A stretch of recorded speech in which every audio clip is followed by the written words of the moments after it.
जय श्री कृष्ण दोस्तों, नमस्कार। और आज देखो मैं तीसरे दिन भागवत में, आज तीसरा दिन।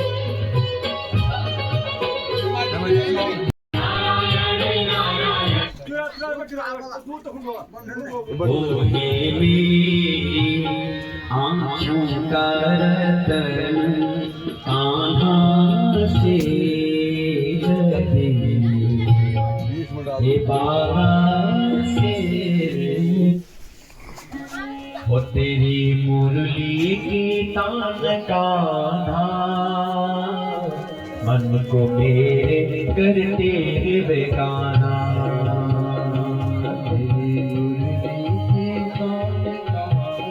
हरि वो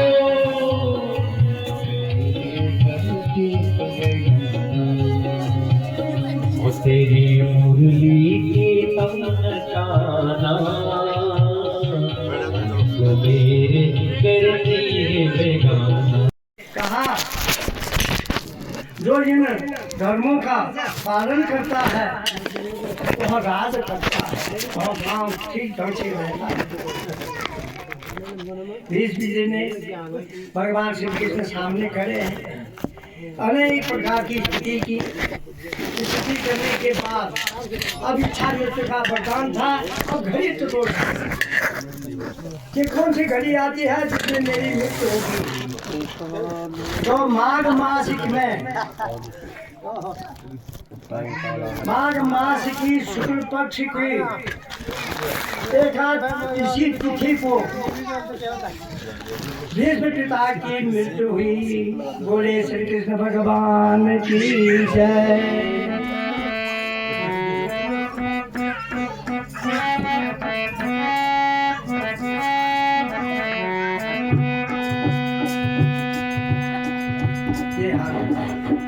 जो मुख बटी आनी गंगाजी गो मुख बटी आनी गंगाजी सभी मन क्यों का पाप भगवान को मुख बटी आनी गंगाजी सभी मन क्यों का पाप भगवान।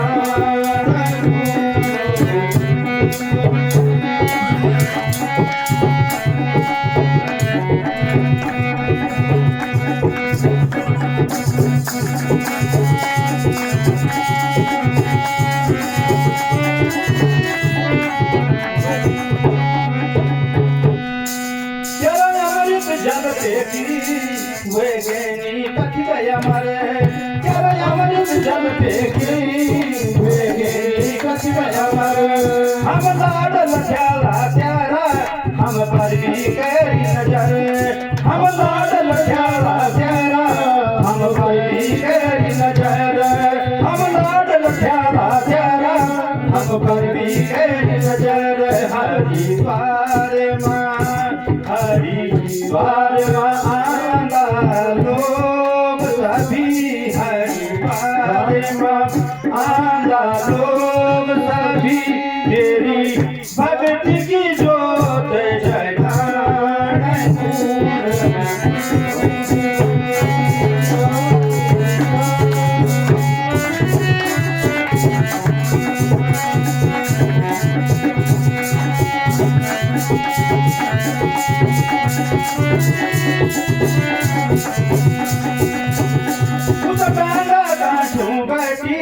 माँ दौड़ की आ जाती उस डांडा काटू बैठी तो दौड़ी आ जाती। सुखी मन का सुख माँ तू पाप मिटे जाती दुखी मन का दुख माँ तू पाप मिटे जाती। सभी वेद पुराण गवे जिन सभी वेद पुराण गवे जिन तेरा महिमा का गीत भगवानी राजा भगीरथ कनु तप करी राजा भगीरथ माते ये पृथ्वी लोक मल्याण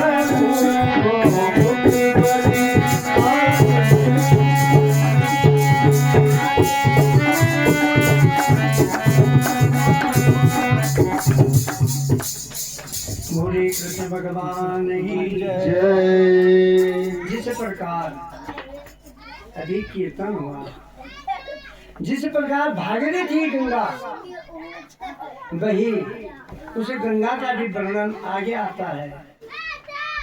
और ये भागवत रूपी गंगा है, ये भागवत रूपी गंगा बह रही है। और इस गंगा को जो सुनता है उसका हमेशा उद्धार ही होता है। महाभारत हुआ, अब विदुर जी जब महाभारत हुआ तो महाभारत में विदुर जी नहीं थे, वो तो अपना धनुष बाण करके चले गए थे। और जब समाप्त हो गया तब वापस आ रहे हैं, कह रहे हैं इधर तो भीष्म पितामह खत्म हो गए, दुनिया बदलने लग गई, स्वर्ग चले गए, स्वर्ग से देवता उसके ऊपर फूल की वर्षा कर रहे हैं। बोलो कितना तप क्या होगा। और एक आज हम लोग हैं, मरते समय हम लोगों को किसी को पानी भी नहीं मिलता है। पूर्व जन्म कृतम पापम व्याधि रूपेण पीड़िता, हम पूर्व जन्म के संस्कारों को भोगने यहाँ पर आए हुए हैं, और उन्हीं संस्कारों को हम आज भोग रहे हैं। जब विदुर जी आए, धृतराष्ट्र से कहा कि भाई तेरे क्या हाल समाचार है। मैं तो ठीक ही है, खाना मिल रहा है। भीमापाल वर्षितुम पिंडम मदते गिरापाल। अरे धृतराष्ट्र तो कह रहा ठीक है, गृहपालक बोलते कुत्ते को, जिस प्रकार की गृहपालक कुत्ते को रोटी का टुकड़ा देते हैं, उसी प्रकार आज पांडवों का भीम तुझे उस कुत्ते की रोटी का टुकड़ा दे रहा है। और तू उस टुकड़े को कह रहा मैं ठीक हूँ, दिखा रहे तेरे लिए। और विदुर जी ने उठाया उन दोनों को, चलो जंगल में और तपस्या करो, उस भगवान की भक्ति करो। अगर तुम भगवान की भक्ति में तुम्हारा तनतार के सिवा इसी मोह ने 100 पुत्र खोए, और आज फिर भी तू जिन पांडवों को तू कुछ नहीं देना चाहता है, और उनके उस रोटी के टुकड़े पर तू कह रहा मैं बड़ा खुश हूँ, नहीं है। जाओ, गए विदुर जी उनको उत्तराखंड की तरफ, हिमालय की तरफ ले गए, और उन्होंने भी तपस्या की। पहले गांधारी गई, फिर धृतराष्ट्र गया। इधर युधिष्ठिर महाराज जी आए कि वहाँ ताऊ को नहीं देखा, ताई को भी नहीं देखा। उन्होंने कहा भाई तुम भी चलो। युधिष्ठिर महाराज जी ने राजा परीक्षित को राजपाट सौंप दिया। इधर राजा परीक्षित जन्म हुआ। जब परीक्षित पैदा हुए तो बाहर आ करके देखने लगे, और क्या देखते हैं कि पेट में तो सुदर्शन वाला जो था चतुर्भुजी भगवान थे, और आज बाहर में कुछ नहीं देख रहा हूँ। रोते हैं तो इसलिए उनको कहते हैं विष्णुदात। विष्णुदात उनका नाम पड़ा राजा परीक्षित का। इनको राजपाट सौंपा गया। दूसरी तरफ अर्जुन को भेजा था हस्तिनापुर द्वारका कृष्ण के साथ। अब कृष्ण की तो वहां मृत्यु हो गई। कृष्ण लोग तो अपने स्वधाम को चले गए, और कृष्ण के साथ में ही अर्जुन की जो शक्ति थी वो क्षीण हो गई। अर्जुन जब वापिस लौट रहा है, बीच में उसे विपुल भीलों ने युद्ध किया, अर्जुन हार गया। इधर युधिष्ठिर महाराज भीम से बोल रहे हैं कि भीम ये बता कि अब शकुन बहुत हो रहे हैं, और अर्जुन नहीं लौटा, जरूर कोई कठिनाई है। इतने में अर्जुन आया। गता सप्ताधुना मासा भीमसेन तवानुजा नायाति कश्यपा हेतो ना हम बेदे मुंजासा।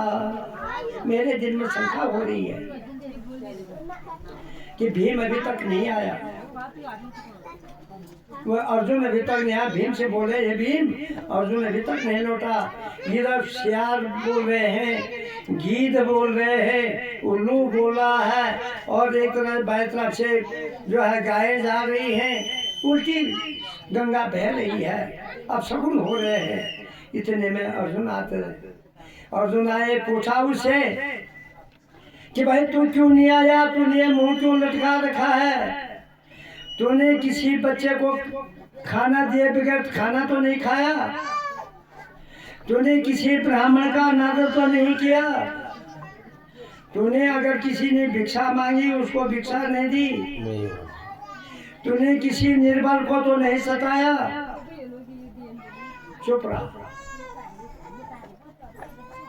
एक हाथी था, वरना हाथी राजा का था, वो हाथी अब वो बुढ़ा हो गया था, उसने किसी के पास सौंप दिया उसको, जो इस हाथी को मरने की खबर देगा उसको मृत्यु दंड मिलेगी। अब हाथी मर गया, हाथी मर गया तो कोई नहीं गया उसके पास, क्योंकि राजा को अगर कहता कि मर गया तो उसको तो मृत्यु दंड मिलना था, तो कोई होशियार सा चला गया। वही स्थिति यहाँ पर भी आ रही है अभी। तो गया तो राजा ने कहा, खूब भाई हाथी कैसा है, न सुप्तसी। वो कह रहा है भगवान वो हाथी सो भी नहीं रहा है, अब न खा रहे न तो वो खा रहा है, तो भगवान क्या है, कैसा हाथी, न जलम पीवती और न वहाँ पानी पी रहा है, और न वो सो रखा है, सो भी नहीं रखा है। राजा ने कहा क्या हाथी मर गया? उन्होंने कहा भगवान आप ही ने कहा था कि जो हाथी को मरने का मेरे को सूचना देगा उसको मृत्यु दंड मिलेगा। मैंने नहीं कहा, हाथी तो तुम्ही ने कहा, तुम्ही ने कहा कि हाथी मर गया। उसी प्रकार यहाँ पर अर्जुन धर्म संकट में फंसा हुआ है, कोल भीलों से लड़ाई लड़ी, कोई शक्ति काम नहीं आई, कोई किसी ने भी सहायता मांगी, उसने कोई सहायता नहीं की। कहा अर्जुन तू बताता क्यों नहीं है? रो रहा है अर्जुन कि आज वो गांडीव कहाँ चला गया जिस गांडीव ने महाभारत किया था। तो वह महाभारत जब अहंकार हो गया था किसको? अर्जुन को। यहाँ पर भीष्म पितामह ने भी यही कहा, समझाया था उनको, हे कृष्ण जब तो अपने आंखें